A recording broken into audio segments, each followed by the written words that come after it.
Very good morning students. I am Pradeep, your SST teacher. Now today we are continue class 8 civics chapter number 24 parliament structure role and importance.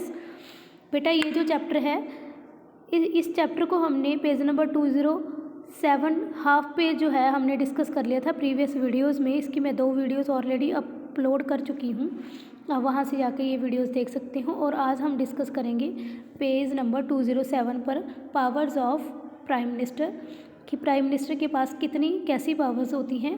The prime minister जो India का होता है वो most powerful person होता है। The prime minister of India is the most powerful person in government of India. और ये सारा एडमिनिस्ट्रेटिव का काम भी देखते हैं और एक्चुअल में सारी पावर्स का यूज़ यही करते हैं। इसी तरीके से डॉक्टर BR अम्बेडकर ने भारत के प्राइम मिनिस्टर को USA के प्रेसिडेंट के साथ कंपेयर किया है कि जितना पावरफुल USA का प्रेसिडेंट होता है उतने ही पावरफुल भारत के प्राइम मिनिस्टर प्रधानमंत्री होते हैं। ठीक है जी। और जो प्राइम मिनिस्टर होते हैं ये सिलेक्ट करते हैं अपने काउंसिल ऑफ मिनिस्टर को कि किस मिनिस्टर को कौन सा डिपार्टमेंट देना चाहिए, ये सारे चोन ये ही करते हैं।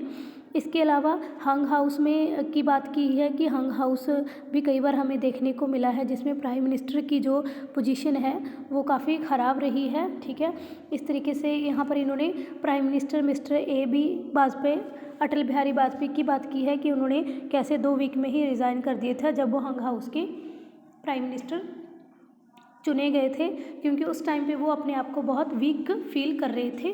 ठीक है, नेक्स्ट पेज पे देखते हैं।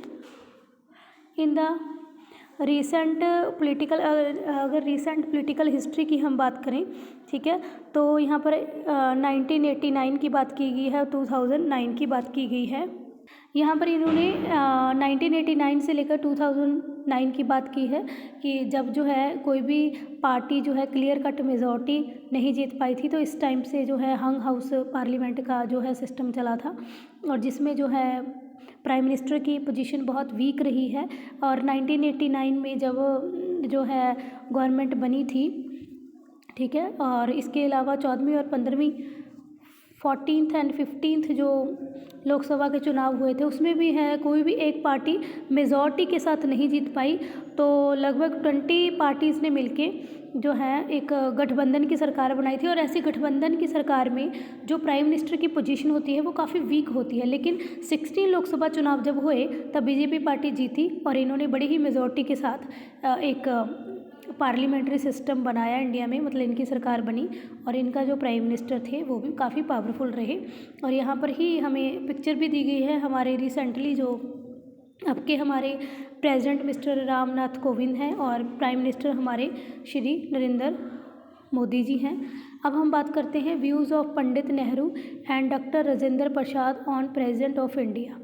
ठीक है, जो पंडित नेहरू जी थे ये तो हमारे भारत के फर्स्ट प्राइम मिनिस्टर रहे हैं और राजेंद्र प्रसाद जी हमारे भारत के फर्स्ट जो हैं प्रेसिडेंट रहे हैं। यही चीज़ें उन्होंने बताई है कि doctor Rajendra Prasad was the first president of India और Pandit Nehru ji first prime minister of India. Independent के बाद जो हैं ये दोनों अपने अपने पद पे रहे और ये दोनों ने काफ़ी अच्छा काम भी किया। और डॉक्टर राजेंद्र प्रसाद जो हैं वो इस चीज़ का फेवर करते थे कि ज़्यादा पावर जो है वो प्रेसिडेंट के पास होनी चाहिए। और इसके अलावा जो पंडित जवाहरलाल नेहरू जी थे ये चाहते थे कि ज़्यादा पावर जो है वो प्राइम मिनिस्टर के पास होनी चाहिए। प्रेसिडेंट चाहते थे कि जो है अगर ज़्यादा पावर जो है प्रेसिडेंट के पास होगी तो वो एक स्ट्रॉन्ग सेंटर बनाएंगे, स्ट्रॉन्ग सेंटर सरकार का संचालन करेंगे। लेकिन प्राइम मिनिस्टर चाहते थे कि अगर प्राइम मिनिस्टर के पास ज़्यादा पावर होगी तो एक जो काउंसिल ऑफ मिनिस्टर है वो भी काफ़ी स्ट्रॉन्ग तरीके से जो है वो काम करेगा। इसमें कोई डाउट नहीं है कि दोनों लीडर ने अपना अपना रोल जो है बहुत अच्छे से प्ले किया है। अब हम बात करते हैं, ये तो हमने इनके विचार की बात की, ठीक है, कि ये दोनों क्या सोचते थे। लेकिन अभी हमें पता ही है कि ज़्यादा पावर जो है वो किनके पास है, प्राइम मिनिस्टर के पास ही होती है। अब हम बात करते हैं position of parliament. Position of parliament की अगर हम बात करें तो parliament of the India is the highest institution of the our country.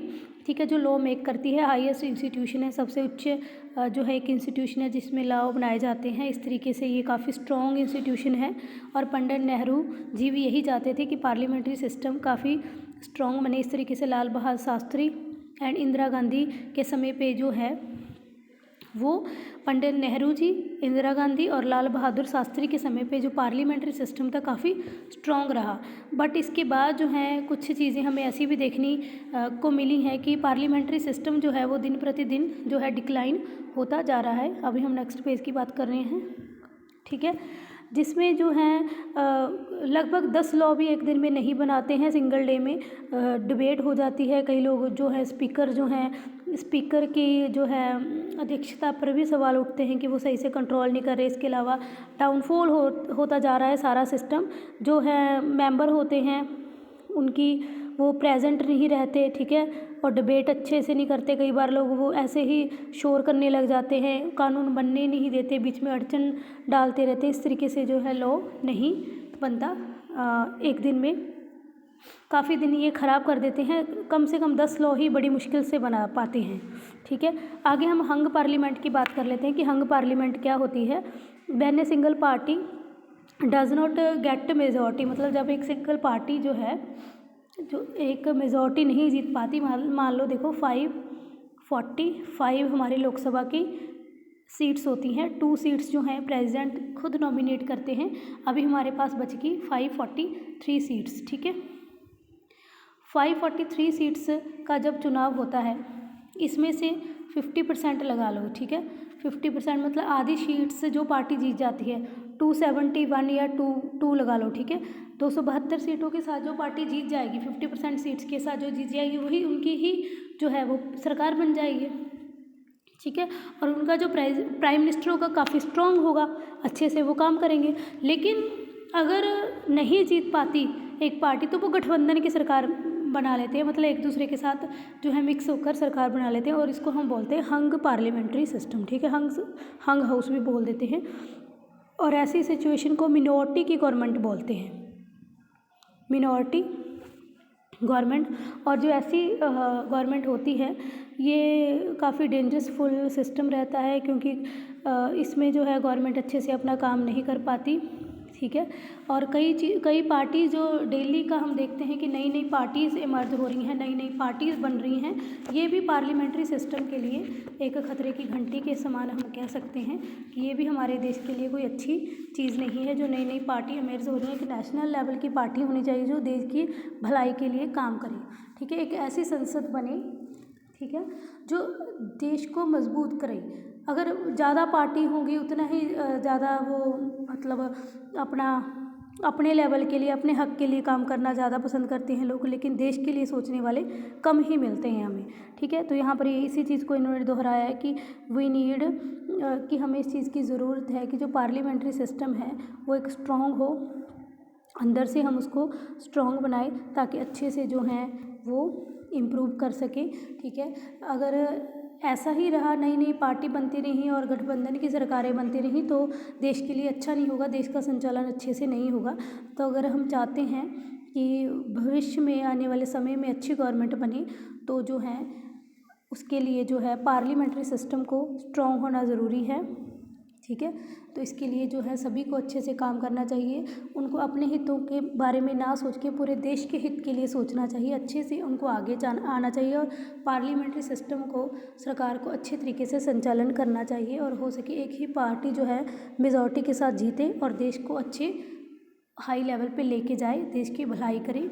यही सबका जो है मेन मोटिव होना चाहिए, ना कि पर्सनल लेवल पे सोचना कि मेरा हो जाए, ये हो जाए, ये नहीं। देश के लिए गरीबी दूर करनी चाहिए, बच्चों को जो पढ़ नहीं पा रहे उन बच्चों को पढ़ाना चाहिए, हेल्थ फैसिलिटी में डेवलपमेंट करनी चाहिए। ये सारी चीज़ें अगर होंगी, अगर एक सरकार मजबूत होगी, प्राइम मिनिस्टर मजबूत होगा, तभी ऐसी सारी चीज़ें होंगी, अदरवाइज़ नहीं तो फिर ऐसा ही चलता रहेगा। ओके बेटा, ये जो हमारा चैप्टर है, यहाँ पर हमारा चैप्टर कंप्लीट होता है।